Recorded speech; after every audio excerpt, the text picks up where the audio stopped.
সদ্য বহিষ্কৃত ধর্ম বিষয়ক সম্পাদক, ঢাকা বিশ্ববিদ্যালয়ের ছাত্রদল। গত ৩০শে জুলাই দুপুরে কোনো ধরনের পূর্ব নোটিশ ছাড়া এবং আমাকে জানানো ছাড়া আমাকে ছাত্রদল কেন্দ্রীয় সংসদ বহিষ্কার করে সাংগঠনিক শৃঙ্খলা ভঙ্গের দায়ে।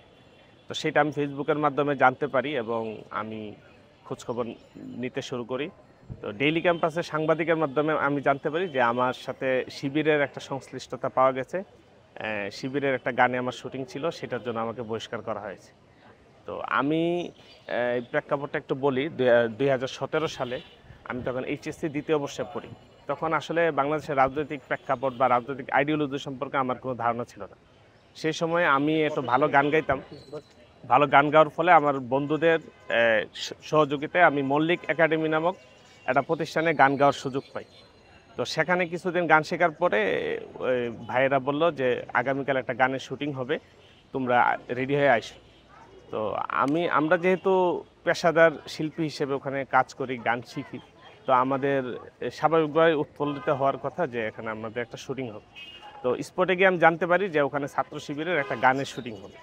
তো যেহেতু আমার কোনো পলিটিক্যাল আইডিওলজি ছিল না আর এই সম্পর্কে আমার কোনো জ্ঞানও ছিল না, আমি সেখানে কোনো আপত্তি করিনি এবং কয়েক সেকেন্ডের একটা ক্লিপে অংশগ্রহণ করি আর কি।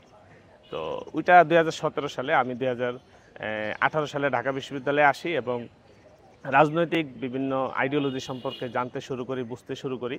তখন আমি এই জাতীয়তাবাদী ছাত্রদলকে বেছে নিই এবং ছাত্রদলের রাজনীতির সাথে আমি জড়িয়ে পড়ি ২০১৮ সালে। বান্ডেল থাকলে প্রতি সেনমানিতে টাকা বাঁচবে। বিকাশ সেনমানি বান্ডেল কিনে জিতুন প্রতি লেনদেনে। ২০১৮ সাল থেকে ২০২৫ এই দীর্ঘ ৭ বছরে এমন কোনো রিস্কি মুভমেন্ট নাই, এমন কোনো রিস্কি জোন নাই যেখানে আমার উপস্থিতি ছিল না। যখন পুলিশ গুলি করতো ২৮ অক্টোবরের পরে, সেই সময়ও প্রতিদিন ২টা-৩টা করে প্রোগ্রাম করেছি এবং মানে একদম লাইফ রিস্ক নিয়ে যেসব প্রোগ্রাম আদি করা দরকার সেগুলো করেছি। ছাত্রদলের বর্তমান নেতৃবৃন্দ সাক্ষী আছেন, ওনাদের সাথে অনেক প্রোগ্রাম করেছি। তো আমার ইউনিভার্সিটিতে আসার আগের একটা মানে ভুল করে যেটা মানে না বুঝে করা, এরকম একটা কাজের জন্য আসলে আমার এই ৭ বছরের রক্ত ঘাম ত্যাগকে এভাবে মানে কোনো ধরনের বাছ বিচার ছাড়া, তদন্ত ছাড়া এভাবে মানে শেষ করে দেওয়াটা, এটা হচ্ছে আমি মেনে নিতে পারিনি আর।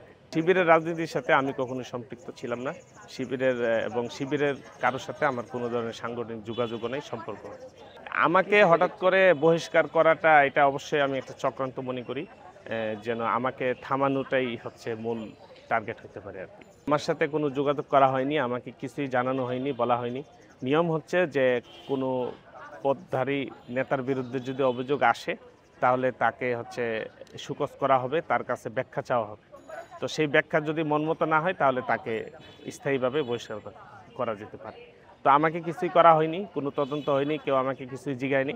আমি ফেসবুকের মাধ্যমে জানতে পেরেছি যে আমাকে ছাত্রদল থেকে স্থায়ী বহিষ্কার করা হয়েছে এবং খুব তড়িঘড়ি করে, খুব অল্প সময়ের মধ্যে সেটা করা হয়েছে। আমি যেহেতু শহীদ প্রেসিডেন্ট জিয়াউর রহমানের আদর্শে বিশ্বাসী এবং আমি জাতীয়তাবাদী ছাত্রদলের যেই পলিটিক্যাল আইডিওলজি সেটাকে আমি গ্রহণ করেই ছাত্রদলে এসেছি।